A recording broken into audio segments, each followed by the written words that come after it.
దేవుడు చెయ్యని అవయవాలు ఏవి? అవయవాలు అనగా మనందరికీ తెలుసు, శరీరంలోని ఒక భాగము, దేహంలోని ఒక భాగము. మన దేహంలో చాలా అవయవాలు ఉన్నాయి, అలాగే చాలా ఎముకలుగా కూడా ఉన్నాయి, కండరాలు ఉంటాయి, కోట్ల కొలదిగా ఉన్న కణాలు ఉన్నాయి. కణాలు ఏకమైతే ఒక అవయవంగా మనకు కనబడుతూ ఉంటుంది. బాహ్య అవయవాలు, అంతర్ అవయవాలు. బాహ్య అవయవాలు అనగా బయట కనిపించే అవయవాలు. అంతర్ అవయవాలు అనగా కనిపించని లోపల ఉన్నటువంటి అవయవాలు. ఈ అవయవాలు మానవ బ్రతుకుకు చాలా చాలా అవసరమైనవి. అవయవాలు అన్ని కలిస్తేనే ఒక దేహము, ఒక శరీరం అవుతుంది. అవయవాలు లేని వాళ్ళను చూస్తే మనం జాలి పడతాం. అరే పాపం, వాళ్ళకి అవయవం లేదు అని అనుకుంటాం. మనకు ఆ అవయవం ఉన్నందుకు భక్తులైతే దేవునికి కృతజ్ఞతలు తెలియజేస్తారు. ధన్యవాదాలు తండ్రి, నాకు ఈ అవయవాన్ని ఈ శరీరంలో ఉంచినందుకు అని. అటువంటి ఆలోచన లేని వాళ్ళైతే కనుక జాలిపడి అక్కడితో ఊరుకుంటారంతే. ఎందుకంటే అవయవాలు లేకపోతే ఆ జీవితం వేరు, ఆ పరిస్థితి వేరు, బ్రతుకు వేరుగా ఉంటుంది. బస్టాండ్లలో అడుక్కునే వాళ్ళను, రోడ్ల మీద నేల మీద పరుండి భిక్షమెత్తుకునే వాళ్ళను మనం చూస్తూ ఉంటాం. చాలామందికి అవయవాలు ఉండవండి. అంటే వాళ్ళు పని చేసుకోలేరు, వాళ్ళంతటి వాళ్ళు కష్టపడలేరు. అటువంటప్పుడు అందరి మీద ఆధారపడతారు. అందరి మీద అంటే ప్రజలందరి మీద. ఎలా? భిక్షాటన. ఎవరన్నా దయదలిచి ₹1, ₹2, ₹10, ₹20, ₹20, ₹100 ఇస్తే వాటితో తమ జీవనాన్ని వాళ్ళు గడుపుకుంటూ ఉంటారు.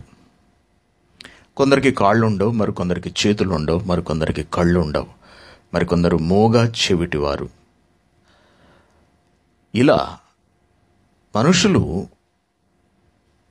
అవయవాలు లేకపోవడంతో చాలా ఇబ్బందులు, చాలా కష్టాలు అనుభవిస్తున్న వాళ్ళు ఉంటారు.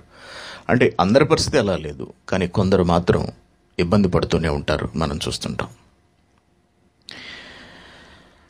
మానవ జీవితము సక్రమంగా కొనసాగటానికి అవయవాలు అన్నీ సక్రమంగా ఉండటము, సక్రమంగా ఏర్పడటము చాలా చాలా అవసరం. బిడ్డలు గ్రహణం మురితో పుట్టారనుకోండి, అంటే మనందరికీ తెలుసు, పై పెదవి చీలి ఉంటుంది, లోపల ఉన్న పన్ను కనిపిస్తూ ఉంటుంది. కొందరికి, అందరికీ కాదు. గ్రహణం మురితో బిడ్డలు పుట్టినందుకు ఆ తల్లిదండ్రులు కృంగిపోతారు. అది పెద్ద ఇబ్బంది ఏమి కాదు, కానీ అవయవం అందరికీ ఉన్నట్టుగా సక్రమంగా లేదు. అది ఏవైనా బాధే. వాళ్ళని హేళన చేస్తూ ఉంటారు. ముఖ్యంగా చిన్నపిల్లలప్పుడు ఎక్కువగా అవమానిస్తూ ఉంటారు. తోటి విద్యార్థులు హేళన చేస్తూ ఉంటారు, ఆట పట్టిస్తూ ఉంటారు. అది చాలా బాధ. ఇలా బాధ పెడతారని తల్లిదండ్రులకు తెలుసు కాబట్టి తమ బిడ్డ భవిష్యత్తు, తమ బిడ్డ బ్రతుకు ఇలా అయిపోయినందుకు వాళ్ళు కృంగిపోతుంటారు. అలాగే మరికొంతమందికి మెల్లకన్ను ఉంటుంది. మెల్లకన్ను పెద్ద లోపమేమీ కాకపోవచ్చు, కానీ లోపమే. కళ్ళు సక్రమంగానే కనిపిస్తాయి, కానీ ఒక కనుగ్రుడ్డు ఒకవైపు, మరొక కనుగ్రుడ్డు మరొక వైపు ఉంటుంది. వాళ్ళు ఎటు చూస్తున్నారో మనకు అర్థం కాదు. ఇలా బాధపడే వాళ్ళు కూడా చాలామంది ఉంటారు. దేవుని పిల్లలారా, కొన్ని అవయవాలు లేకపోతే మనకు ఇబ్బందులు తలెత్తుతాయి. మరికొన్ని అవయవాలు సక్రమంగా లేకపోతే మనకు అవమానాలు వస్తాయి. ఉదాహరణకి ఇప్పుడు మీకు చెప్పిన గ్రహణం మురి కానివ్వండి, మెల్లకన్ను కానివ్వండి, అవమానము, బాధ మిగులుస్తాయి తప్పించి మన బ్రతుకుకు పెద్దగా ఇబ్బంది ఏమి కలిగించవండి అవి. అంటే పని చేసుకోవడానికి ఆటంకం అంటూ ఏమీ ఉండదు. ఇకపోతే మరికొన్ని అవయవాలు ఉన్నాయి. అవి లేకపోతే మానవ జీవనం ఒకంత ఇబ్బందికి గురవుతుంది అని మనం చెప్పవచ్చు. ఉదాహరణకు కుష్టు వాళ్లకు కాలి వేళ్లు తినేస్తాయండి. ఆ క్రిమి, ఆ వైరస్ ఏం చేస్తుందంటే కండరాలను, ఎముకలను తినేస్తూ ఉంటుందండి. అలా వాళ్ళు కాలి వేళ్లను, చేతి వేళ్లను కోల్పోతారు, కొంతకాలానికి చనిపోతారు. కాలు ఉంటుంది కానీ వేళ్ళు ఉండవు, చేతులు ఉంటాయి కానీ వేళ్ళు ఉండవు. ఒకసారి ఆలోచించండి, కాలికి చేతికి వేళ్ళు కనుక లేకపోతే చాలా ఇబ్బంది. మన పాదాలలో ఉన్నటువంటి 5 వేళ్లలో ఏ ఒక్కటి సరిగ్గా లేకపోయినా, పూర్తిగా లేకపోవటం కాదు, ఏ ఒక్కటి సరిగ్గా లేకపోయినా మన నడక తేడా వచ్చేస్తుంది.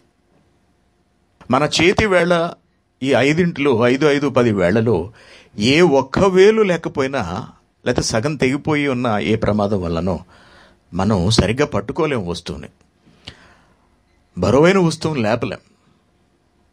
ఆలోచించండి. అంటే కొన్ని అవయవాలు లేకపోవడం వల్ల జీవనం ఇబ్బందిలోకి పెడుతుంది. కొందరికి ఒక కాలు ఉంటుంది, మరొక కాలు ఉండదు. ప్రాణమేం పోదు, కానీ పని చేసుకోవటం కష్టం. ఉదాహరణకు బాత్రూముకు వెళ్ళాలి, 2 కాళ్ళు సక్రమంగా ఉంటేనే నడవడం సాధ్యమవుతుంది, బాత్రూంలో కూర్చోవడం సాధ్యమవుతుంది. అదే 2 కాళ్ళు సక్రమంగా లేవనుకోండి, బాత్రూమ్కి వెళ్ళి రావడం కూడా చాలా చాలా ఇబ్బంది అవుతుంది. అలాగే తమ పనులు తాము చేసుకోలేరు, బయటికి ఎక్కడికి వెళ్ళలేరు, 10 మందిలో కలవలేరు, చకచకా ఎక్కడికి వెళ్ళలేరు. ఒక ప్రయాణం చేయాలంటే ఇబ్బంది, ఒక షాపింగ్కి వెళ్ళాలంటే ఇబ్బంది, ఒక డ్యూటీకి వెళ్ళాలంటే ఇబ్బంది, చాలా కష్టపడుతుంటారు, మనం చూస్తుంటాం. మరికొందరికి పుట్టిన తర్వాత పోలియో వచ్చేస్తుంది కదా, మనందరికీ తెలుసు. పోలియో చుక్కలు వేయకపోబట్టి కొన్ని రకాలైన ఇబ్బందులు తలెత్తుతాయి. దాంతో వాళ్ళు 2 కాళ్ళు కోల్పోతారు, కొంతమంది ఒక కాలు ఒక చెయ్యి కోల్పోతారు, మరికొంతమందికి ఒక కాలు పోతుంది, వాళ్ళు కుంటుకుంటూ నడుస్తూ ఉంటారు, మనం చూస్తుంటాం. ఇవి కూడా మన జీవనానికి ఇబ్బంది కలిగించేవి. మరీ ఇబ్బంది కాదు కానీ ఒకంత ఇబ్బంది కలిగించేవి.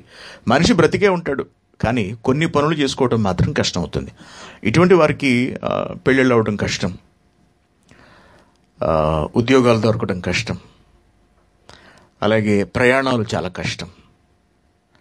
ఇలా కొన్ని సమస్యలు ఉంటాయి. కానీ ప్రాణం అయితే పోదు, బ్రతుకుంటారు. Very good. మరికొంతమందికి కొన్ని అవయవాలలో లోపాలు ఏర్పడుతూ ఉంటాయి. పుట్టినప్పుడు బాగానే ఉంటారు, వయసు పెరిగే కొద్దీ శరీరంలో ఉన్నటువంటి అంతర్గత అవయవాలలో సమస్యలు తలెత్తుతూ ఉంటాయి. ఉదాహరణకు కళ్ళు కనిపించకుండా పోతాయి.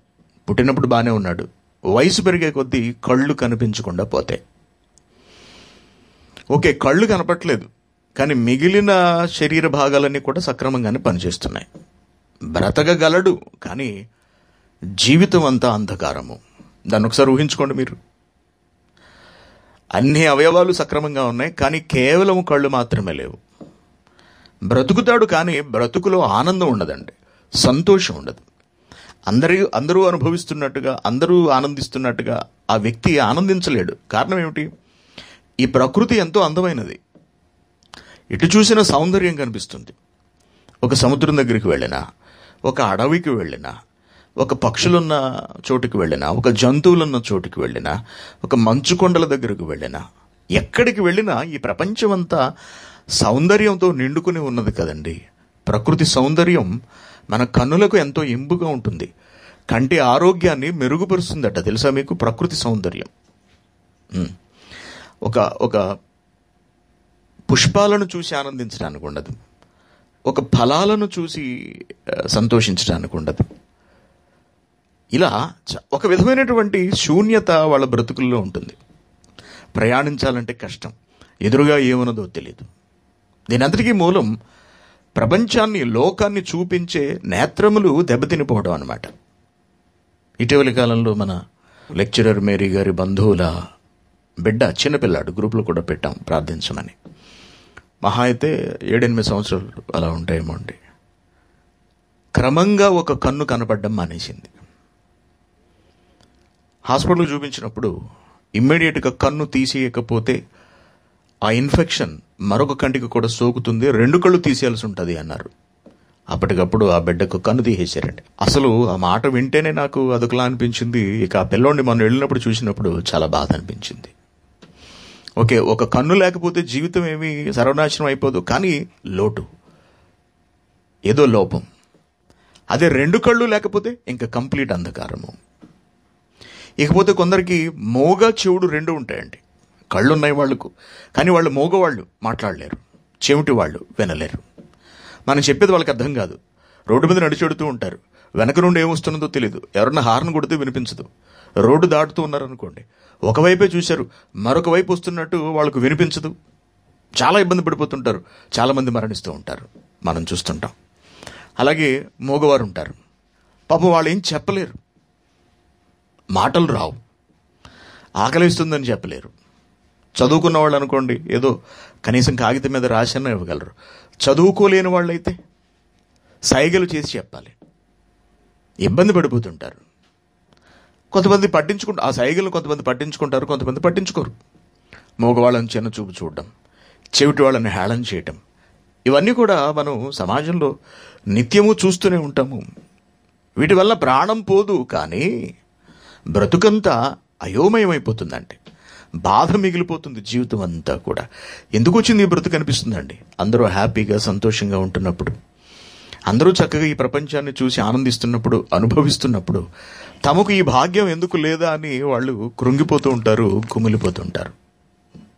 చూసారా, ఒక అవయవంలో కనుక లోపం ఉంటే ఇక ఆ మనిషి జీవితం కన్నీటిమయమే అని మనం చెప్పుకోవచ్చు. ఇలా దేవుని పిల్లలారా, అవయవాలు మానవ జీవితమునకు చాలా చాలా ప్రాముఖ్యమైనవి. వాటిలో కనుక ఏవైనా లోపాలు కనుక తలెత్తితే ఇక మనిషి బ్రతుకు అస్తవ్యస్తం అని మనం చెప్పుకోవచ్చు. ఇకపోతే కీలకమైన అవయవాలు కొన్ని ఉన్నాయి. వాటికి కనుక ఏదన్నా వాటిల్లితే, వాటికి కనుక ఏదన్నా రోగం కనుక వస్తే ఇక మనిషి బ్రతకడమే కష్టము.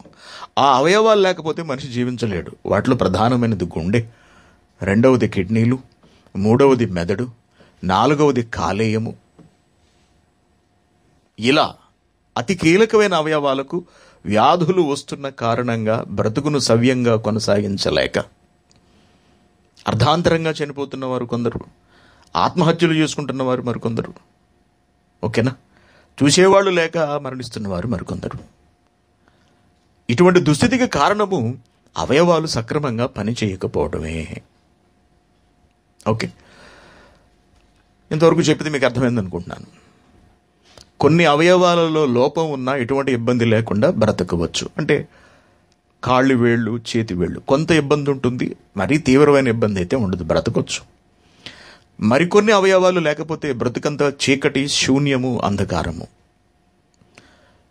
చెవుడు ఉందనుకోండి, ఫర్ ఎగ్జాంపుల్, చెవుడు ఉంది. ప్రపంచంలో ఎంతో చక్కటి సంగీతం ఉన్నది మనకు తెలుసు, ఎంతో శ్రావ్యత ఉంటుంది, కమ్మనైన గీతాలు ఉన్నాయి. కోయిల కమ్మదనం ఎంత బాగుంటుందో మనకు తెలుసు.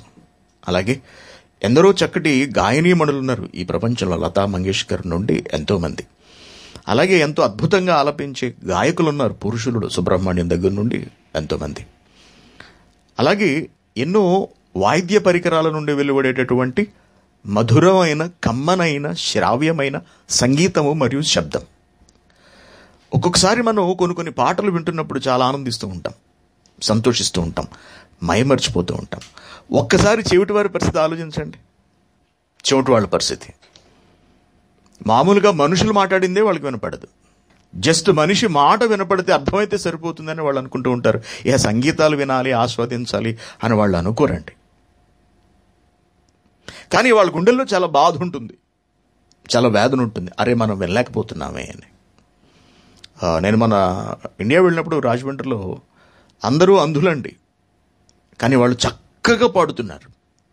అందరూ గుడ్డు వాళ్ళే, ఒక ట్రూప్ వాళ్ళు, ఒక టీం అనమాట, ఒక ఆర్కెస్ట్రా. ఏంటి, ప్రతి పాటని కూడా యథాతథంగా పాడేస్తున్నారండి. సంగీతంలో కానీ, గమకాల్లో కానీ, శ్రావ్యతలో కానీ ఎక్కడా ఇసుమంత తేడా కూడా లేదు అసలు. అంత చక్కగా పాడుతున్నారు పాపం గుడ్డి వాళ్ళు, అందులో. వాళ్ళకి ఎంత బాధ ఉంటుందో ఆలోచించండి. అలాగే ఎంతోమంది చెవిటి వాళ్ళు చక్కగా పాడుతున్నప్పుడు వీళ్ళు చూడగలుగుతున్నారు, కానీ వాళ్ళు ఏం పాడుతున్నారో వీళ్ళకి వినపట్లేదు. గుండెల్లో ఎంత వేదన. దేవుని పిల్లలారా, ఇలా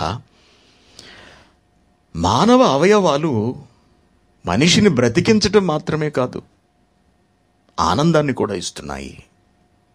అంతేగా, అవయవాలు సరిగ్గా లేకపోతే మనకు బ్రతకడం కష్టం మాత్రమే కాదు, సంతోషం కూడా ఉండదు బ్రతుకులో. ఓకే, మరి అవయవాలు మనకి ఎక్కడి నుంచి వచ్చాయి? చక్కటి శబ్దాన్ని వినగలిగే చెవులు, అందమైన ప్రకృతిని చూడగలిగే నేత్రాలు, చక్కటి భావాలను వ్యక్తపరచగలిగే స్వరము. మనకి మాట ఉంది, కొంతమందికి పాపం మాట ఉండదండి. పుట్టుకతో మోగవాళ్ళు ఉంటారు. వాళ్ళకి పాడాలని ఉంటుంది కానీ పాడలేరు, మాట్లాడాలని ఉంటుంది కానీ మాట్లాడలేరు. ఇలా ప్రతి అవయవము కూడా మనిషిని బ్రతికింపచేస్తూ ఆనందింపచేస్తుంది కదా. ఈ అవయవాలు మనకి ఎక్కడి నుంచి వచ్చాయి? ఈ అవయవాలు మనకి ఎవరిచ్చారు? అమ్మిచ్చిందా? నాన్నిచ్చాడా? లేక మరెవరైనా ఇచ్చారా అని మనం ఆలోచిస్తే, అవయవాలను రూపించినది, తయారు చేసినది, ఏర్పాటు చేసినది, ఏర్చి కూర్చినది అమ్మ కాదు, నాన్న కాదు, టీచరు కాదు, శాస్త్రవేత్త కాదు, ఎవ్వరూ కాదండి. మన తండ్రి దేవుడు. అవును, దేవుడు చేశాడు. తల్లి గర్భంలో చేశాడు. మొదటి మనిషిని మట్టితో చేశాడు. మానవ అవయవాలు సృష్టికర్త దేవుడు. చూసారా, కృత్రిమ కాలు సృష్టికర్త ఫలానా ఆయన అని చెప్పుకుంటూ ఉంటారు. లేకపోతే కృత్రిమ కనుగుడ్డు సృష్టికర్త మరెవరో. అంటే కన్ను తీసేస్తే ఆ కన్ను అక్కడ చాలా వికృతంగా ఉంటుంది కదా, భయంకరంగా ఉంటుంది. ఒక కన్ను కనుక తీసేస్తే అలా భయంకరంగా ఉండకుండా ఉండ నిమిత్తం అక్కడ ఏదైనా ఒక చిన్న గాజు కన్ను లాంటిది పెడుతూ ఉంటారు. దాని సృష్టికర్త. ఇలా రకరకాలుగా కృత్రిమ అవయవాలను సృష్టించిన వాళ్ళు అని మనం వింటూ ఉంటాం కదా. మరి ఒరిజినల్ అవయవాలను సృష్టించినది ఎవరు? ఆయన దేవుడు, మన తండ్రి. అదే మనకు బైబిల్ గ్రంథంలో కనిపిస్తుంది. కొరింథీయులకు రాసిన మొదటి పత్రిక 6వ అధ్యాయము 19వ వచనము, మీ దేహము దేవుని వలన మీకు అనుగ్రహింపబడి అన్నాడు. చూడండి, మీ దేహము అనగా మన శరీరము. శరీరం అంటే ఏమిటి? అనేక అవయవాల కలయికే శరీరము. ఉదాహరణకు మన ముఖాన్ని మనం తీసుకున్నప్పుడు మన ముఖంలోనే ఎన్నో అవయవాలు ఉన్నాయి మనకు తెలుసు. మన ముఖంలో అనగా తల అంతటినీ కనుక తీసుకుంటే తలంతా ఒక అవయవం అయితే దీనిలో అనేక విడివిడి అవయవాలు ఉన్నాయి. ముఖంలో అంటే లోపల మెదడుంది, పైన కపాలం ఉంది, దానిపైన చర్మం ఉంది. ముఖములో కళ్ళున్నాయి, నేత్రాలున్నాయి, నాసిక ముక్కుంది, చెవులున్నాయి, అలాగే పెదవులున్నాయి, పళ్ళున్నాయి, నోట్లో నాలిక ఉంది. ఇంకాస్త లోపలికి పెడితే కొండనాలుక అంటారు. ఇంకక్కడి నుంచి లోపలికి అనేక అవయవాలు. ఇవన్నీ కలిస్తే అనగా శిరస్సు నుండి పాదముల వరకు, పిల్లి వేలు గోరు వరకు ఇవన్నీ కలిస్తేనే దేహం అవుతుంది. దాని శరీరము అంటాడు దేవుడు. దేహము అని నిర్వచిస్తాడు అనేక సందర్భాల్లో, శరీరము అని మరికొన్నిసార్లు చెప్తాడు. ఓకే, ఇక్కడ ఏమంటున్నాడు? మన దేహములు దేవుని వలన మనకు ఇవ్వబడినవి. ఆ దేహములోని అవయవాలు దేవుని వలన మనకు ఇవ్వబడినవి అని చెబుతున్నాడు. దేహాన్ని ఎలా చేశాడు దేవుడు? ఈ దేహాన్ని ఎలా రూపించాడు ఆయన అని మనం ఆలోచిస్తే మనందరికీ తెలుసు. ఆదికాండము 2వ అధ్యాయం 7వ వచనంలో దేవుడైన యెహోవా నేల మంటితో నరుని నిర్మించి అనే పదాన్ని వాడాడు. నేల మట్టితో నరుని నిర్మించి. నేల మట్టితో నర నిర్మాణము సాధ్యమా? సాధ్యమే. ఎవరికంటే దేవుడికి. నేల మట్టితో అవయవాల తయారీ సాధ్యమేనా? సాధ్యమే. ఎవరికి? దేవునికి, మనిషికి కాదు. మనిషి రబ్బర్తో చేస్తాడు, ప్లాస్టిక్తో చేస్తాడు, ఇంకా కొన్ని రకాల పదార్థాలను లేకపోతే కొన్ని రకాలైనటువంటి రసాయనాలను ఉపయోగించి కొన్ని అవయవాలను, కృత్రిమ అవయవాలను తయారు చేసుకుంటాడు మనిషి. కానీ ఈ శరీరం ఉంది చూశారు, ఇదే పదార్థము వంటి పదార్థముతో మనిషి ఇంతవరకు ఏ అవయవాన్ని కూడా తయారు చేయలేకపోయాడు. ఏ అవయవాన్ని కూడా. మీకు తెలుసు కదా, చాలామందికి గుండె బలహీనత ఉంటుంది. గుండెకు ఎలక్ట్రికల్ సప్లై కావాలి. కొంతమందిలో ఆ సప్లై తగ్గిపోతుందండి. అప్పుడు ఏం చేస్తారంటే పేస్ మేకర్ అని ఒక చిన్న పరికరాన్ని అమరుస్తారు, ఛాతిలో అమరుస్తారు అనమాట. ఓపెన్ చేసి ఈ ఛాతి భాగాన్ని ఇక్కడ ఓపెన్ చేసి ఆ చిన్న బ్యాటరీని లోపల పెడతారు. బ్యాటరీని లోపల పెట్టి దాని నుండి వైరుని తీసుకెళ్ళి గుండెకి ఇస్తారండి కనెక్షన్. అప్పుడు ఆ బ్యాటరీ నుండి నిరంతరము గుండెకు పవర్ సప్లై అందుతూ ఉంటుందన్నమాట. అప్పుడు గుండె సక్రమంగా పనిచేస్తుంది. అర్థమవుతుందా? కొంతమందికి మెదడులోని కొన్ని భాగాలకు పవర్ సప్లై తక్కువ అందుతుంది. అటువంటిప్పుడు ఏం చేస్తారంటే బయట నుండి పవర్ సప్లై ఇస్తారనక బ్యాటరీ పెట్టి, బ్యాటరీ నుండి చాలా జాగ్రత్తగా ఒక వైరు తీసుకెళ్ళి ఎక్కడైతే వీక్నెస్ ఉందో సరిగ్గా దానికి తగిలిస్తారు. అలాగే అప్పుడు తగినంత శక్తి ఉత్పత్తి అయ్యి శక్తి ఆ అవయవానికి అంది, విద్యుత్ శక్తి అంది, అవయవం సక్రమంగా పనిచేస్తుంది. మరి గుండెకు శక్తి తగ్గిందని చెప్పి నువ్వు బయట నుంచి పవర్ సప్లై ఇచ్చావు కదా, ఎలక్ట్రికల్ పవర్ ఇచ్చావు కదా, మరి నువ్వు పెట్టకముందు ఆ గుండెకు విద్యుత్ శక్తి ఎక్కడి నుంచి వస్తుంది? అసలు ఎక్కడి నుంచి వస్తుంది? అలాగే ప్రపంచంలో ఇన్ని కోట్ల మంది బ్రతుకుతున్నారు కదా, ప్రతి ఒక్కరి గుండె సక్రమంగా కొట్టుకుంటున్నప్పుడు, ప్రతి ఒక్కరి మెదడు సక్రమంగా పనిచేస్తున్నప్పుడు ఆ గుండెలకు, ఆ మెదళ్లకు ఆ ఎలక్ట్రికల్ సప్లై ఎక్కడి నుంచి అందుతోంది? అసలు ఎవరు పెట్టారా ఏర్పాటును? ఎవరు చేశారా ఏర్పాటు? దేవుడు. మన ఒంట్లో ఎక్కడన్నా బ్యాటరీ ఉందేమిటండి? లేదుగా.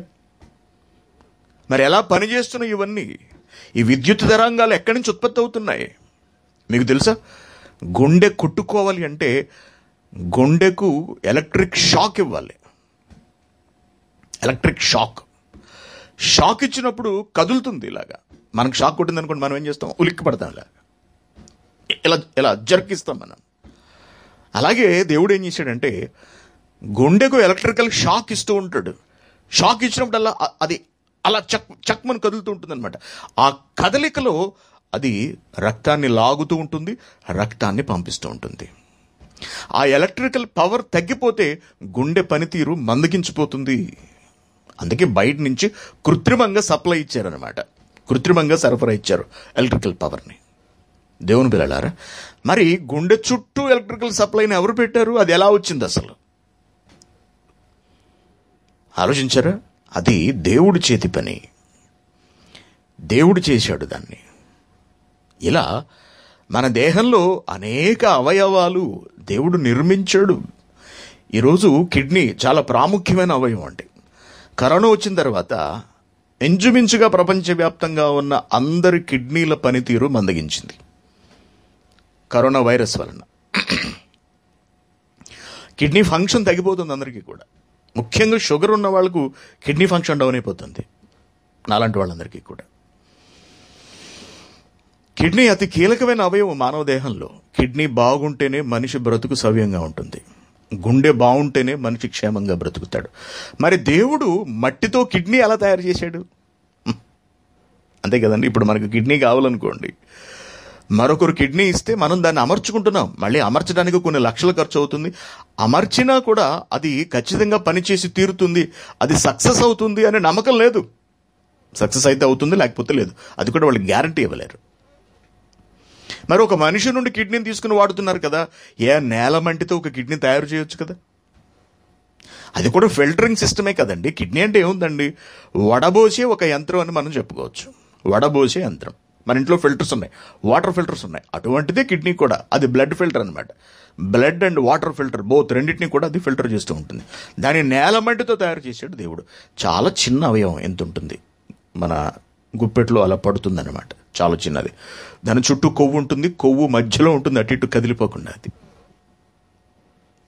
నేల మట్టితో చేశాడు. ఎముకలు నేల మట్టితో చేశాడు, గుండెను నేల మట్టితో చేశాడు, ప్రేవులను నేల మట్టితో చేశాడు. ఇంకా అనేక ఇవి ఉంటాయి కదా, గ్రంథులు, వీటన్నిటిని కూడా నేలమట్టితో చేశాడు. మెదడును నేలమట్టితో చేశాడు దేవుడు. అవయవాలన్నీ దేవుడు నేలమట్టితో చేసినప్పుడు, వాటి వలననే మన జీవనం గడుస్తున్నప్పుడు, వాటి గురించి మనం అసలు ఆలోచించింది ఎప్పుడు చెప్పండి? వాటన్నిటిని దేవుడు మంటితో చేశాట. అందుకే ఏమంటున్నాడు? దేవుడని యెహోవా నేల మంటితో నరుని నిర్మించి. యోబు గ్రంథంలో మనం ఎప్పుడు చూస్తున్న రిఫరెన్స్ యోబు గ్రంథము 10వ అధ్యాయము 8వ వచనం చూద్దాం ఫస్ట్. నీ హస్తములు నాకు అవయవ నిర్మాణము చేసి, నీ హస్తములు, దేవుని చేతులు మనకు అవయవ నిర్మాణము చేసి మనకు ఒక రూపాన్ని ఇచ్చాయి. ప్రతి అవయవానికి ఒక రూపం ఉంటుంది. అవయవాలు అన్నీ కలిస్తే ఒక మానవ రూపం ఏర్పడింది. అందుకే అంటున్నాడు రచయిత, ఏమంటున్నాడు? నీ హస్తములు, దేవుని హస్తములు, మానవ హస్తములు కాదు, దెయ్యముల హస్తములు కాదు, దేవదూతల హస్తము కాదు, నేరుగా దేవుని హస్తము. నీ హస్తములు నాకు అవయవ నిర్మాణము చేసి నన్ను రూపించి ఉన్నవి అంటున్నాడు. 11వ వచనం, చర్మముతోను మాంసముతోను నీవు నన్ను కప్పితివి. చర్మముతోను మాంసముతోను అంటే మానవ దేహము పైనంతా చర్మం, లోపలంతా మాంసము. ఇంకా ఎముకలు, ఇంకా లోపలికి పెడితే ఎముకలు, మాంసము నిండా నరములు, చర్మము నిండా నరములు. నరములతోనూ ఎముకలతోనూ నీవు నన్ను సంధించితివి అంటున్నాడు. అవయవాలు రూపకర్త దేవుడు. అవయవాలు ఎలా రూపించబడ్డాయి మాట్లాడుతున్నాడు ఇక్కడ రచయిత. మట్టితో చేశావు కదా తండ్రి. 9వ వచనం, జిగట మన్నుగానున్న నన్ను నీవు రూపించిదివి. జిగట మన్నుకు శరీర రూపాన్ని ఇచ్చాడు దేవుడు. విచిత్రం కదండి. జిగట మట్టితో మనం ఏం చేస్తామండి? ఏమండి, జిగట మంటితో దేవుడు నరరూపాన్ని చేస్తే అదే జిగట మంటితో మనిషి దేవుడికి ఒక రూపం ఇస్తున్నాడు. అదే విగ్రహం. అదే విగ్రహం అండి. జిగట మంటితో ఒక విగ్రహం తయారు చేయాలి. ఎలా తయారు చేస్తారు? రాజశేఖర రెడ్డి గారు విగ్రహం తయారు చేయాలి. ఎలా తయారు చేస్తారు? మట్టి తీసుకుంటాడు, లేదా సిమెంట్ తీసుకుంటాడు, ఒక రూపాన్ని ఇస్తాడు, ఒక ఆకృతిని ఇస్తాడు. That's it. దేవుడు మట్టితో దేహాన్ని చేశాడు, మనిషి మట్టితో దేవుణ్ణి చేస్తున్నాడు. ఎంత తేడా ఉంది, ఎంత ఎత్తుకెదిగిపోయాడు చూడండి మనిషి. మనిషి మట్టితో అవయవాన్ని చేసుకోలేడు, కానీ మనిషి మట్టితో అవయవాలు చేసిన దేవుణ్ణి మాత్రం చేసేస్తున్నాడు. విడ్డూరం కాదండి ఇది. చూసారు, మనిషికి కొంచెం కూడా ఆలోచన లేదండి. కించిత్ కూడా వివేచన లేదు. కించిత్. ఎన్నో ప్రమాదాలలో అవయవాలు తెగి పడిపోతున్నాయి, అవయవాలు చితికిపోతున్నాయి. ప్రభావతి గారు మొన్న ఒక ఫోటో పంపించారు నాకు. డ్యూటీకి వెళ్ళాలన్న తొందరలో పాపం ఒక ఆవిడ, ఒక పాప, ఇద్దరు బిడ్డలు, లేకపోతే పెళ్ళవలదో తెలియదు, ట్రైను ఆగక ముందే దూకేసిందటండి. బ్యాలెన్స్ తప్పింది, పట్టాలకు ట్రైన్కి మధ్యలో పడిపోయిందేమో మరి. 2 కాళ్ళు నుజ్జు అయిపోయాయండి, తిరిగిపోయినాయి. ఇక్కడ మొత్తం ఇలా వెనక్కి తిరిగిపోయినాయి అనమాట. పాదాలు అన్నీ కూడా, ఎముకలు, ఆ జాయింట్ బోన్స్ ఇవన్నీ మొత్తం బయటకు వచ్చేసినాయి. ఇక పనికిరావు, 2 కాళ్ళు తీసేయాల్సిందే. నుజ్జు అయిపోయినాయి అంతే. నుజ్జు. మూర్ఖత్వం వలన అవయవాలు పోగొట్టుకోవటం అనమాట ఇది. మూర్ఖత్వం వల్ల. దేవుని పిల్లలారా, మరి పాపం ఆ పాప చాలా ఇబ్బంది పడుతుంది. మట్టితో 2 కాళ్ళు చేసి తగిలించవచ్చుగా, రబ్బర్తో చేయకపోతే. నువ్వు మట్టితో దేవుణ్ణి చేసేస్తున్న వాడివి, మట్టితో ఒక రూపాన్ని చేసేసి అతి దేవుడు అంటున్న వాడివి, మట్టితో అవయవాలు చేయొచ్చుగా. మట్టితో అవయవాలు చేయలేడు, కానీ మట్టితో మాత్రం దేవుణ్ణి చేసేస్తాడట మనిషి. మనుషులు ఎంత మేధావులో మీరు ఆలోచించండి ఒక్కసారి. కాబట్టి జిగట మన్నుగానున్న నన్ను నీవు రూపించితివి. జిగట మట్టికి దేవుడు ఒక అద్భుతమైన రూపాన్ని, జీవము కలిగిన రూపాన్ని, మానవ మేధస్సుకు అందని రూపాన్ని ఇచ్చాడు. అదే అవయవం అండి. మీరు ఆలోచించాలి, అవయవాలు ఎంత గొప్పవో, ఎంత గొప్పవి. అందుకే మన ఆత్మీయ తండ్రి గారు చూసారా, ఎప్పుడు చెబుతుంటారు, మీ అవయవాలు కాపాడుకోండి, మీ అవయవాలు కాపాడుకోండి, జాగ్రత్త, మీ శరీరం జాగ్రత్త, మీ అవయవాలు జాగ్రత్త. ఏది పడితే అది తినేసేయకండి. రోడ్డు మీద అచ్చూసిన ఆంబోతులా తిరుగుతూ, మొన్న ఆయన ఒక మాట అన్నారు, మున్సిపాలిటీ ఎద్దు పెంట కుప్పకాడ ఆగినట్టు మీరు ప్రతివాడు కూడా రోడ్డు పక్కన బండి ఎక్కడ కనపడితే అక్కడ ఆగిపోయి ఏది కనపడితే అది తినేయక జాగ్రత్తగా ఉండండి, మీ అవయవాలు కాపాడుకోండి అని ఆయన మనకు ఎప్పటికప్పుడు హెచ్చరికలు చేస్తూ ఉంటారు. గమనించండి. ఎందుకంటే అవయవాలు విలువ తెలిసిన ఆయన. ఒకరికి అవయవాల విలువ ఎలా తెలుస్తుంది? దేవుని కష్టం అర్థమైతేనే మానవ దేహంలోని అవయవాలు విలువ తెలుస్తుందండి. అవి ఎంత ప్రత్యేకమైనవి, ఎంత అద్భుతమైనవంటే మట్టితో తయారు చేసినప్పటికీ కూడా అతి విలువైనవండి. అంతేగా? ఏమంటే మట్టితో చేసినానికి పెద్ద విలువే ఉంటుంది చెప్పండి. మట్టితో ఒక బొమ్మ తయారు చేశారు అనుకుందాం మనం. మట్టితో ఒక కిడ్నీ బొమ్మ తయారు చేశారు, ఏముంటుందండి దానికి విలువ? మట్టితో ఒక గుండె బొమ్మ తయారు చేశారు, ఏం చేసుకుంటామండి దాన్ని? ఎందుకన్నా పనికొస్తుందా? ఎందుకు పనికిరాదు. అదే దేవుడు మట్టితో చేస్తే అబ్బో, అవి చాలా విలువైనవి. దేవుడు మట్టితో ఏం చేసినా విలువైందే. మీరు ఆలోచించండి. దేవుడు మట్టితో వజ్రాలు చేశాడు, దేవుడు మట్టితో బంగారం చేశాడు, దేవుడు మట్టితో వెండి చేశాడు, దేవుడు మట్టితో వజ్రాలు, బంగారము, ప్లాటినము, ఈ భూమి మీద ఉన్న సకల వస్తువుల కన్నా, సకల ఖనిజాల కన్నా, లోహాల కన్నా అతి విలువైన మానవ అవయవాలను కూడా చేశాడు. వీటన్నిటికన్నా అవయవాలే బహు గొప్పవి. హార్ట్ ఫెయిల్ అయిందండి. ఒక పారిశ్రామికవేత్త ఉన్నాడు, హార్ట్ ఫెయిల్ అయింది. అతడు ఐరన్ ఫ్యాక్టరీస్ ఉన్నాయి అతనికి. అనేక ఐరన్ వస్తువులు తయారు చేస్తుంటారు అతని దాంట్లో. బోళంత ఐరన్ ఉంది కదా, ఐరన్తో ఒక గుండు చేయించుకుని పెట్టుకోవచ్చు కదా. కుదురుతుందా? కుదరదు.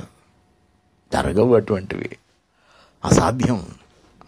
అందుకే అతి విలువైనవి మానవ అవయవాలు. మానవ దేహంలోని ప్రతి అవయవం చాలా చిన్న అవయవం కూడా చాలా విలువ కలిగి ఉంటుందని మనం గుర్తించాల్సిన అవసరం ఉంది. కాబట్టి కొరింథీయులకు రాసిన మొదటి పత్రిక 12వ అధ్యాయము 18వ వచనంలో ఈ అవయవాల గురించి మాట్లాడుతూ దేవుడు మరొక చక్కటి విషయాన్ని బయటపెట్టాడు. అదేమిటో చూద్దాం మనం. అయితే దేవుడు అవయవములలో ప్రతి దానిని తన చిత్త ప్రకారము శరీరములో ఉంచాడు. అవయవములలో ప్రతి దానిని తన చిత్త ప్రకారము, అవయవాలలో ప్రతి దానిని. కళ్ళు ఆయన చిత్త ప్రకారము, పెదవులు ఆయన చిత్త ప్రకారము, కాళ్ళు ఆయన చిత్త ప్రకారము, చేతులు ఆయన చిత్త ప్రకారము, చేతుకున్నటువంటి వేళ్ళు ఆయన చిత్త ప్రకారము, చేతుకున్న గోళ్ళు కూడా ఆయన చిత్త ప్రకారం. ఆయన చిత్త ప్రకారమే. ఏంటి గోరు కూడా లేకపోతే ఎక్కడి నుంచి వచ్చింది? నా గోళ్ళు నేనే పెట్టుకున్నాను అన్నవాళ్ళు ఎవరి నుండి చేతులెత్తండి. గోళ్లకు రంగులు పెట్టుకోవడం తెలుసు మనకి, గోళ్లకు గోరింటాకు పెట్టుకోవడం తెలుసు, వేళ్లకు గోళ్లు పెట్టుకోవడం తెలుసా ఎవరికైనా ఈ ప్రపంచంలో? అది చేతనవుతుందా? చేత కాదండి. అందుకే అరికాలి నుండి తల వెంట్రుక వరకు సమస్తమును దేవుడు ఎంతో జాగ్రత్తతో చేసి తన ఇష్టము చొప్పున రూపించి ప్రతి అవయవాన్ని ఏర్చి కూర్చి ఈ దేహముగా నిలవబెట్టాడు. రూపించాడు అంటాడు. అందుకే రూపించాడు. మరలా చదివితే ఏమంటున్నాడు? అయితే దేవుడు అవయవములలో ప్రతి దానిని తన చిత్త ప్రకారము శరీరములో ఉంచెను. తన చిత్త ప్రకారం శరీరంలో ఉంచెను. తన చిత్త ప్రకారం శరీరంలో ఉంచెను. దేవుని పిల్లలారా, ఇలా మానవ దేహమంతా అవయవాలతో నిండి ఉన్నది. మన శరీరంలో అతిపెద్ద అవయవం ఏమిటో తెలుసా అండి? చర్మం. దాని తర్వాత అతి పొడవైన అవయవం ఏమిటో తెలుసా? ప్రేవులు. ఆ తర్వాత అతిపెద్ద అవయవం ఏమిటో తెలుసా? మన కాలు. ఇలా అనేక విచిత్రమైన అవయవాలు. మానవ దేహం లోపలికి వెళితే మనకు చాలా వింతగా, చాలా ఆశ్చర్యంగా అనిపిస్తూ ఉంటుందండి. అలాగే గొంతు లోపలికి వెళితే గొంతులో కూడా చాలా అద్భుతమైన ఏర్పాటు. గొంతు స్వరపేటిక, పక్కనే థైరాయిడ్ గ్రంథులు, అన్నవాహిక, అలాగే శ్వాస పీల్చడానికి ఉపయోగపడేటువంటి ఆ ద్వారము, ఆ గొట్టాలు, వాటికి వేసినటువంటి మళ్ళీ బలమైన ఏర్పాట్లు, వీటన్నిటిని చూసినప్పుడు మతి చెదిరిపోతుందండి. అలాగే చెవి లోపలికి వెళ్ళినప్పుడు అదొక అద్భుతమైన ఏర్పాటు. ముక్కు లోపలికి వెళ్ళినప్పుడు అదొక అద్భుతమైన ఏర్పాటు. కంటి లోపలికి వెళ్ళినప్పుడు అదొక అద్భుతం. ఇలా ప్రతి అవయవాన్ని దేనికి దానికే సాటిగా దేవుడు చేస్తూ ఒకదాన్ని మించి మరొకటి అద్భుతమైన పనితీరు కనబరిచేట్టుగా దేవుడు రూపించాడు. దేవుని పిల్లారా, ఇది కొద్దిగా మనం ఆలోచించినప్పుడు మనకు అర్థమవుతున్న అవయవాల ఉపోద్ఘాతం అని మనం చెప్పుకోవచ్చు. ఇది జస్ట్ ఉపోద్ఘాతం అంతే, లోపలికి వెళ్ళలేదు, ఇంకా అవయవాల పనితీరులోకి వెళ్ళలేదు. అయితే ఒక మంచి మాట దేవుడు బైబిల్ గ్రంథంలో రాయించాడు. అది చదివినప్పుడు మనం ఆశ్చర్యపడతాం. ఓకే, చూద్దాం మనం ఒకసారి. కొలస్సీయులకు రాసిన పత్రిక 3వ అధ్యాయం 5వ వచనం. కావున భూమి మీదనున్న మీ అవయవములను భూమి మీద ఉన్నటువంటి అవయవాలు అంటున్నాడు. భూమి మీద అవయవాలేంటి? మన శరీరం ఉంది. ఎక్కడుందండి శరీరం? ఎక్కడుంది? భూమి మీదే ఉంది. మన అవయవాలన్నీ ఎక్కడున్నాయి? భూమి మీదే ఉన్నాయి. అంటే మనం ఎక్కడ బ్రతుకుతున్నాం? భూమి మీద బ్రతుకుతున్నాం. ఇందులో విశేషమే ఉంది. దాని గురించి దేవుడు ఇంత ప్రత్యేకంగా ఎందుకు మాట్లాడుతున్నాడు? ఎందుకంటే ఆయన ఏదో ఒక విషయాన్ని చెప్పదలుచుకుంటున్నాడు. అలా చెప్పడానికి ఆయన అవయవాలు అనే పదాన్ని తీసుకున్నాడు. అవయవాల గురించి మాట్లాడుతున్నాడు. మనం కూడా ఇంతవరకు అవయవాల గురించి మాట్లాడాం. దేవుడు కూడా గతంలో అవయవాల గురించి మాట్లాడాడు. ప్రతి అవయవాన్ని తన చిత్త ప్రకారం శరీరంలో ఉంచాను అనే సంగతిని కూడా చెప్పాడు ఆయన. బాగుంది. అయితే ఇక్కడికి వచ్చేటప్పటికి విచిత్రంగా మాట్లాడుతున్నట్టుగా మనకు కనపడుతోంది దేవుడు. ఏమిటట? కావున భూమి మీదనున్న మీ అవయవములను, అనగా భూమి మీద ఉన్న మన అవయవాలు, అనగా కన్ను, ముక్కు, చెవులు, మెదడు, గుండె, ఊపిరితిత్తులు, కిడ్నీలు, ఎముకలు, ఇవన్నీ కూడా మన అవయవాలు. కాళ్ళు, చేతులు, చెవులు, ఇవన్నీ మన అవయవాలు. అవయవాలని లేవనెత్తి దేవుడు మాట్లాడుతూ వీటి గురించి మాట్లాడక అవయవాలని మరి వేటి గురించో మాట్లాడుతున్నట్టుగా మనకి ఇక్కడ కనపడుతుంది ఈ వచనం చూస్తుంటే ఆశ్చర్యంగా. ఏమంటున్నాడు? భూమి మీదనున్న మీ అవయవములు, అనగా అవయవములను, అనగా జారత్వమును, అపవిత్రతను, కామాతురతను, దురాశను, విగ్రహారాధనైన ధనాపేక్షను చంపివేయుడి అంటున్నాడు. అవయవాలను దేవుడు చంపండి అంటున్నాడు. అవయవాలను చంపండి. అవయవాలను చంపడం ఏమిటండి? ఒక అవయవం ఎప్పుడు చచ్చిపోతుంది? మన దేహంలోని ఒక అవయవం ఎప్పుడు చచ్చిపోతుంది? ఈ చెయ్యి చచ్చుబడిపోయిందండి అంటుంటారు. ఇలా వేలాడుతుంటుంది పాపం కొంతమందికి. పక్షవాతం వస్తుంది కదండి. మెదడులో నరం చిట్లి బ్లడ్ క్లాట్ అయిపోతే కనుక ఆ భాగంలో ఉన్నటువంటి, అంటే ఆ భాగం ఆపరేట్ చేస్తున్న అవయవాలన్నీ కూడా పనిచేయడం ఆగిపోతాయి. ఎడమ వైపున నరాలు చిట్లినట్టు అయితే కనుక కుడివైపు అంతా ఆగిపోతుంది.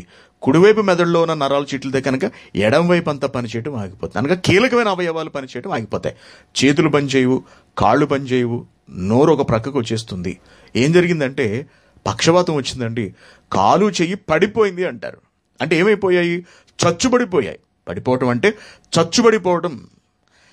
దేహము పడిపోతుందండి. తెలుసా మీకు? దేహము పడిపోతుంది. చెయ్యి లేపండి, అతనిది పక్షవాతం వచ్చిన చెయ్యి లేపండి, టక్కన పడిపోతుంది. కాలు లేపండి, టక్కన పడిపోతుంది. అంటే అవయవాలు పేరుకు పనిచేస్తున్నాయి, కానీ అవి చచ్చిపోయాయి, చచ్చుబడిపోయాయి అన్నమాట. ఇక్కడ దేవుడు ఏమంటున్నాడంటే భూమి మీదనున్న అవయవములను, అనగా జారత్వము అవయవం అట. జారత్వము మనుషులకు ఒక అవయవం అట. అపవిత్రత అనేది ఒక అవయవం అట. కామాతురత అనేది మరొక అవయవం అట. దురాశ అనేది ఒక అవయవం అట. విగ్రహారాధన అయిన ధనాపేక్ష అనేది ఒక అవయవం అట. అవయవాలుగా ఉన్నాయట. అదేమిటి? దేవుడు చేసినవి కావా అవయవాలంటే? కావంటున్నాడు. ఇవే మీకున్న అవయవాలు అంటున్నాడు. ఇవే అవయవాలు అంటున్నాడు. ఏమిటి? ఇవి మన అవయవాలా? విడ్డూరంగా లేదా అండి? ఆశ్చర్యంగా లేదా? వింతగా లేదా? జారత్వము అవయవం అట. ఒక అవయవం. అవయవం అంటే ఏమిటండి? ఒక అవయవం శరీరంలో అంతర్భాగము. అవయవాలన్నీ ఉంటేనే ఒక శరీరము, ఒక దేహము అని మనం చెప్పవచ్చు. ఏ అవయవం లేకపోయినా ఆ దేహము పరిపూర్ణము కాదు. ఆ దేహము సరిగా ప్రవర్తించదు, సరిగ్గా పని చేయదు. ఏ అవయవం లేకపోయినా, కన్ను లేకపోతే చాలా కష్టం, చెయ్యి లేకపోతే చాలా కష్టం, కాలు లేకపోతే చాలా కష్టం, ఒక కిడ్నీయే ఉంటే చాలా కష్టం. అవును కదా? మనందరం చూస్తున్నాం కదా ఇవన్నీ. అవయవాలు లేకపోతే బ్రతుకు దుర్భరం అయిపోతుంది. కానీ కొన్ని అవయవాలు లేకపోతే మన బ్రతుకు అసలు నడవటమే లేదటండి. మన బ్రతుకు సరిగ్గా లేదట. ఈ అవయవాలు తప్పనిసరిగా మనకు ఉండాలి, లేకపోతే మనం బతకలేం, చచ్చిపోతాం. ఏ అవయవం అట? జారత్వం అట. ఒక అవయవం అట. అంటే జారత్వం ఎలా మారిపోయింది? జారత్వము అవయవం అట. జారత్వము అవయవము. జారత్వం అంటే అపవిత్రత, అంటే కామాతురత. అదేనన్నాడు. కామాతురత అంటే దురాశ, అంటే విగ్రహారాధన అయిన ధనాపేక్ష. అంటే మనకు గుండె అంటే ఏంటో తెలుసు, కన్ను అంటే ఏమిటో తెలుసు, కిడ్నీ అంటే ఏమిటో తెలుసు, లివర్ అంటే ఏమిటో తెలుసు. ఎముకలు అంటే ఏమిటో తెలుసు, కాళ్ళు అంటే ఏమిటో తెలుసు. జారత్వము, అపవిత్రత, కామాతురత, దురాశ, ధనాపేక్షలు, ఇవి మనకు అవయవాలు అనే సంగతి అసలు మనం ఎప్పుడన్నా తెలుసుకున్నావా? ఈ అవయవాలు సక్రమంగా పనిచేస్తున్నవో లేవో అని మనం నిరంతరం డాక్టర్ దగ్గరికి వెళుతుంటాం కదా. ఇది మన సాధారణ అవయవాలు. కొంచెం జ్వరం వచ్చిందనుకోండి వెళతాం, చేయి లాగుతుంది అనుకోండి వెళతాం, కాళ్ళు లాగుతుంది అనుకోండి వెళతాం, కిడ్నీలో నొప్పి వస్తుంది, వెన్నుపూస నొప్పి వస్తుంది అనుకోండి వెడతాము, అలాగే ఛాతిలో నొప్పి వస్తుంది వెడతాము, తలపోటు వస్తుంది వెడతాం, డాక్టర్ దగ్గరికి చూపించుకుంటాం. ఈ అవయవాల పనితీరు ఎలా ఉన్నదో అని మనం అప్పుడప్పుడు డాక్టర్ దగ్గరికి వెళ్ళి చూపించుకుని మనకి మనం ధైర్యం చెప్పుకుంటూ ఉంటాం కదా. ఇవి కూడా అవయవాలుగా మనకున్నవి అనే విషయాన్ని మనం ఎప్పుడన్నా ఆలోచించామా? జారత్వం మనకు ఒక అవయవం అయిందా? అవయవం అంటే మన జీవితంలో ప్రధానమైన పాత్ర పోషించేది, అంతే కదా. ఒక అవయవం అంటే కన్ను ప్రధానమైన భూమికి పోషిస్తుంది, ఒక చెయ్యి ప్రధాన పాత్ర. అలాగే దేవుడు జారత్వాన్ని కూడా అవయవం అన్నాడంటే మన బ్రతుకులో జారత్వము ప్రధానమైన పాత్ర పోషిస్తోందన్నమాట. అంతేగా.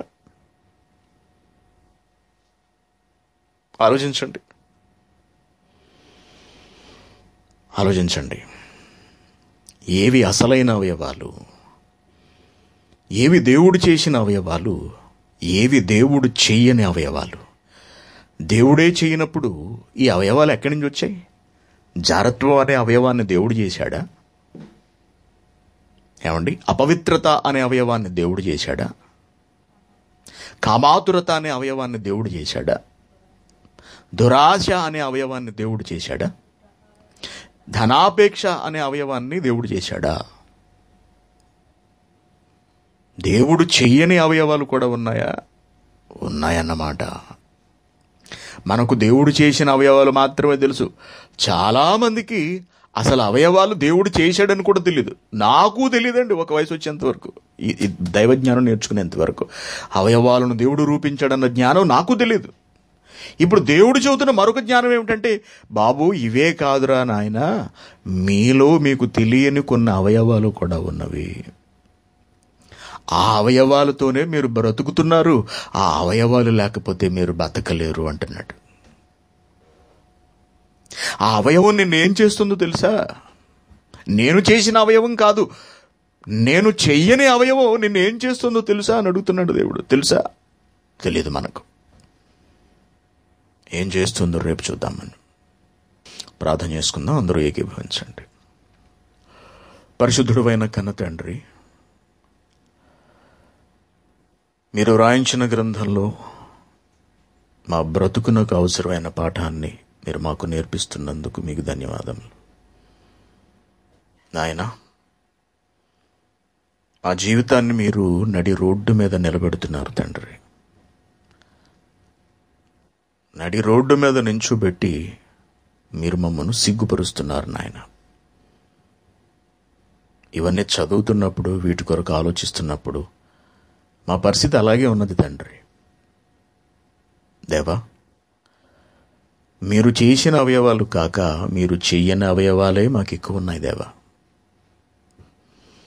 వాటి గురించి నేర్చుకోవాలని ప్రయత్నిస్తున్నాము. సహాయం చేయండి. ఇంతవరకు చెప్పిన మాటలను మీ బిడ్డలు విన్నారు. రేపు కూడా లైవ్కు హాజరై విలువైన మాటలను వినగలిగే వివేకమును, అవకాశమును మీ బిడ్డలందరికీ ప్రసాదించండి. మరి కాసేపట్లో జరగనున్న సంఘ సమావేశం కొరకు ప్రార్థిస్తున్నాము తండ్రి. ఎటువంటి ప్రమాదము, ఆటంకము కలగకుండా నాయన మీ కార్యక్రమమును జరిగించండి. ఎంతో వేడిలో మీ బిడ్డలు వంటలు చేస్తూ ఉండగా వారి చుట్టూ మీ కాపుదల ఉంచండి. వాహనములలో అనేక మందిని మీ బిడ్డలు తీసుకురాబోతుండగా వారి వాహనముల చుట్టూ మీ కాపుదలను ఉంచండి. నాయన, విలువైన జ్ఞానమును ఈరోజు సంఘమునకు నేర్పించండి. ఆత్మీయ తండ్రికి దీర్ఘాయుష్యును, సంపూర్ణ ఆరోగ్యమును ప్రసాదించండి. సంఘం అంతటిని మీ రెక్కల చాటున భద్రపరచండి. లైవ్కి వస్తున్న ప్రతి బిడ్డను నాయన మీరు ప్రేమించండి. మా దోషములు, మా పాపములు మీ ఎదుట మేము ఒప్పుకుంటూ తండ్రి మమ్మను క్షమించమని వేడుకుంటూ క్రీస్తు పేరిట ఈ ప్రార్థన మీకు సమర్పిస్తున్నాం తండ్రి. ఆమెన్. అందరికీ వందనాలు. సెలవు.